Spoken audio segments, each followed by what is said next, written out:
సఖీ సురక్ష. ఎప్పుడైతే మహిళ ఆరోగ్యంగా ఆనందంగా ఉంటుందో ఆ కుటుంబం ఎప్పుడు కూడా సంతోషంగా ఉన్నట్టు. ఒక డబ్బులు అనేదే కాదు, మనం ఆనందంగా ఉంటే అన్నీ వస్తాయి. ఆనందంగా ఉండాలంటే మన ఆరోగ్యం కూడా బాగుండాలి అనే ఉద్దేశంతోనే మన ప్రధానమంత్రి మోడీ గారు, మన ప్రియతమ నేత మన ముఖ్యమంత్రి నారా చంద్రబాబు నాయుడు గారు మహిళలందరి కోసం ఈ స్కీమ్ పెట్టడం కూడా జరిగింది. దీని ద్వారా మీ అందరికీ కూడా, ఎవరైతే మన డ్వాక్రా గ్రూప్లో ఉన్నారో మహిళలు అందరూ కూడా, మీరందరూ ఆనందంగా ఉంటే మీకు మీ గ్రూపుల ద్వారా వచ్చే వాటి ద్వారా ఆర్థికంగా మీరందరూ ఎదగచ్చు. అప్పుడు మీ పిల్లలు, మీ కుటుంబంతో పాటు సమాజం కూడా ముందుకెళ్తుంది అనే ఉద్దేశంతో ఈ కార్యక్రమాలు పెట్టడం జరిగింది.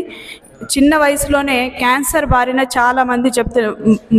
చాలామంది దానికి జబ్బుకి బలవుతున్నారు. ఇప్పుడే మన డాక్టర్ గారు కూడా చెప్పారు, క్యాన్సర్లో చాలామంది లేడీసు చెప్పుకోవడానికి కూడా కొంచెం సిగ్గుగా ఫీల్ అవుతారు. అలాంటిది ఏం లేదు. అందుకోసమని మీ నెంబర్ ఇస్తే వాళ్ళు ఆ టెస్ట్లో ఏం రిజల్ట్స్ వస్తాయనేది మీకు పర్సనల్గా కూడా ఆ రిజల్ట్స్ చెప్పడం జరుగుతుంది. కాబట్టి క్యాన్సర్ చేసే స్క్రీనింగ్ టెస్ట్లు కానీ ప్రతి ఒక్కరూ కూడా ఇనిషియేటివ్ తీసుకొని, ఇంకా ఎవరైనా కూడా మిస్ అయితే మీరందరూ ఈ కార్యక్రమం పైన అవగాహన తెచ్చుకొని వాళ్ళందరినీ కూడా ఈ కార్యక్రమంలో భాగస్వాములు చేయాలి. అప్పుడే మీరందరితో పాటు అందరూ మన సమాజం కూడా బాగుంటుంది.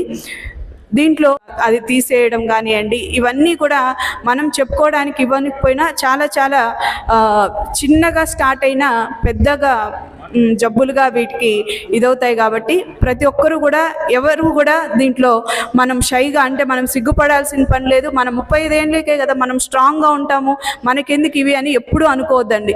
వయసుతో సంబంధం ఉండదు జబ్బులు రావడానికి. ఈరోజు చిన్న వయసులోనే గుండెపోటులు ఇలాంటివి కూడా వస్తున్నాయి. కాబట్టి మీరందరూ కూడా ఈ కార్యక్రమంలో భాగస్వాములై ప్రతి ఒక్కరూ కూడా ఈ టెస్ట్లు అందరూ కూడా చేసుకొని, మీకు ఎలాంటి ప్రాబ్లం ఉన్నా డాక్టరు మీకు, అంటే ఒక్కొక్కరికి, అంటే పక్కన వాళ్ళకి తెలిస్తే ఎలా అనేసి మీరు ఫీల్ అవ్వకుండా మీకు రావాల్సిన రిపోర్ట్స్ మీకే పంపించి మళ్ళీ డాక్టర్ దగ్గరికి